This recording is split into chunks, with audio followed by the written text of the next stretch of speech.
আসসালামু আলাইকুম, সবাই কেমন আছেন? আমি আলহামদুলিল্লাহ আপনাদের দোয়ায় ভালো আছি। যে যেখানে আছেন সবাই ভালো এবং সুস্থ আছেন। যদি ভিডিওটি ভালো লেগে থাকে অবশ্যই আমার চ্যানেলটি সাবস্ক্রাইব করে দিবেন আর আমাদের পাশে থাকবেন। দেশে বিদেশে বা দেশের বাইরে যারা আছেন বা দেশে আছেন সবাই আমাদের ভিডিওটি সাবস্ক্রাইব করে দিবেন।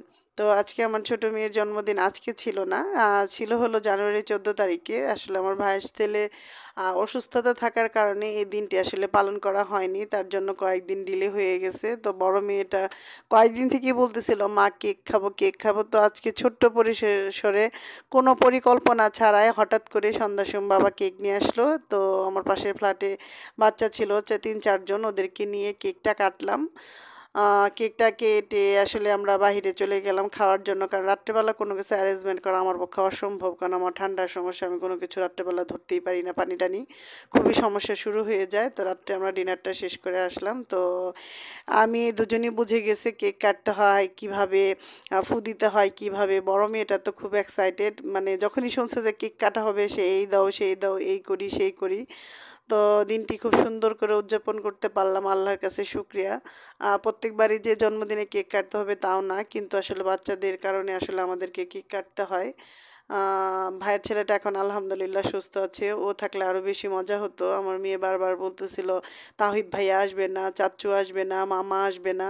তো আমার ছোটো ভাইটা আসার কথা ছিল, তো ওকে জানাই নাই যে কেক কাটছি, ও জানে যে কেকটা কাটা হবে না। তো বারবার বলতেছিল মামা কই, মামা কই, ভাইয়া কই, ভাইয়া কই।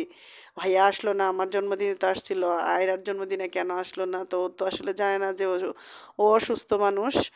তো যাক, সবাই আজকে আমরা সুস্থ আছি, ভালো আছি, আল্লাহ পাক যেন বছরের প্রত্যেকটা দিনই আমরা ভালো থাকি।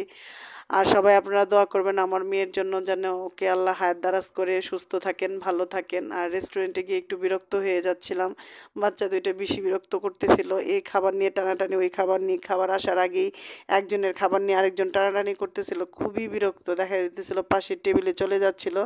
জায়গা সর্বোপরি মিলে ধরে মরে নিয়ে এসে কোনো রকমভাবে তাদের খাওয়ার ব্যবস্থা করলাম, তারা খালো। আমরা রাত্রেবেলা আবার সুন্দরভাবে বাসায় চলে আসলাম। তো সবাই মিলে সব মিলে দিনটা খুব সুন্দর সুন্দর গেল, ভালো গেল। আমাদের জন্য দোয়া করবেন, আমার চ্যানেলটি সাবস্ক্রাইব করে দিবেন যদি ভিডিওটি ভালো লেগে থাকে। সবাই ভালো থাকবেন, সুস্থ থাকবেন, আল্লাহ হাফেজ।